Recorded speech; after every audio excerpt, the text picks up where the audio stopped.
qu'est-ce qui se passe? Il se passe que on est dans l'impossibilité, parce que je le rappelle, les greffes ne font pas grève, hein, ils ne sont pas dans un mouvement, mais ils sont impactés par ce mouvement et ça les désorganise.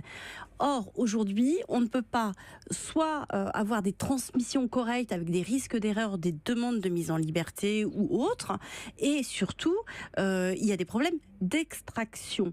Or, l'extraction, dans certains cas... Extraction de détenus. Exactement, pour certains détenus, et de droit.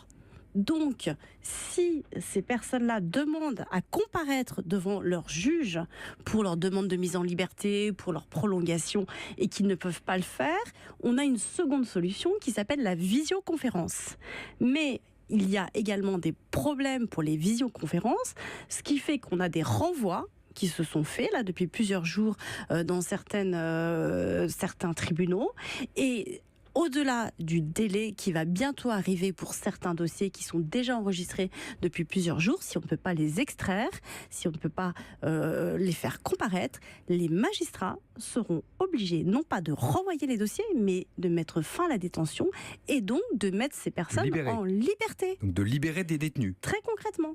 Donc nous tirons la sonnette d'alarme en disant attention, il y a une responsabilité maintenant extrêmement importante.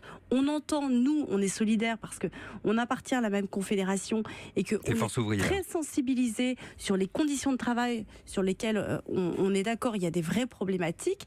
Mais attention, ce mouvement va entraîner des conséquences juridiques qui vont être peut-être catastrophiques. J'imagine qu'avant de lancer cet appel, vous avez fait le tour de certains de vos collègues en région et vous avez trouvé des cas très concrets de gens, quel type de personnes qui risquent d'être libérées pour cette procédure-là? Je peux pas. Tous les profils de personnes qui sont détenues aujourd'hui, y compris d'ailleurs des profils de terroristes, puisque c'est les mêmes délais de détention sur les demandes de mise en liberté.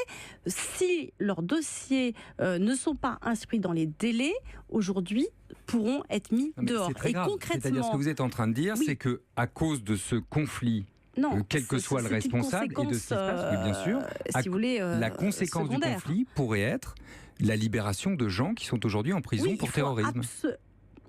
Pas que terrorisme, mais toutes les personnes qui sont détenues pour des choses graves, criminalité organisée, criminels, évidemment. C'est des gens qui doivent comparaître même pour être jugés, pourraient être, si les délais continuent, si le mouvement se durcit et qu'on est dans l'incapacité de pouvoir soit extraire les gens, soit de traiter les dossiers, oui, il y a un risque d'insécurité juridique.